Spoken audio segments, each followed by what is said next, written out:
જય ગુરુદેવ, જય મહાદેવ। આજે કોઈ શ્લોક નહીં પણ એક ઝીણી એવી વાત કરવી છે કે થાળીમાં જમવાનું જ્યારે પૂરું થઈ જાય ને ત્યારે ઈ થાળી આપણને કચરો લાગે છે। કોઈ એને પ્રેમથી નથી જોતું, બધા એને ખરાબ નજરથી જોવે છે કે આ એઠવાડ છે। પણ આપણે સમજીએ છીએ કે ઈ ખરાબ નથી થાળી, ઈ કોકનું પેટ ભરી ચૂકી છે અને કોઈની ભૂખ મરી ગઈ છે એટલે હવે ઈ ખરાબ લાગે છે। એવી જ રીતે આપણા જીવનની અંદર હોય છે કે લોકોને જ્યાં સુધી તમારી જરૂર હોય ને ત્યાં સુધી જ તમારું કામ હોય છે, બાકી તમારી જરૂરત પૂરી થઈ જાય એટલે થાળી જેમ ખરાબ છે એમ તમે પણ ખરાબ થઈ જાશો, બાકી તમે ખરાબ હોતા નથી।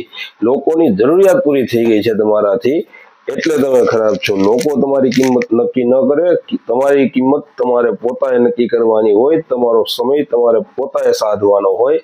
એટલા માટે જ્યારે કોઈ ખરાબ વાત કરે અથવા કોઈ સારું બોલે તો દુઃખ ન લગાડવું, અથવા સારું બોલે તો આપણે આનંદમાં ના આવી જવું। ખબર રાખવી કે ભાઈ આ વ્યક્તિ પોતાની જરૂરિયાત પ્રમાણે મારી સાથે વાત કરે છે, બાકી કામ વગર અહીંયા કઈ કોઈ બોલાવતું નથી। હર હર મહાદેવ, જય ગુરુદેવ।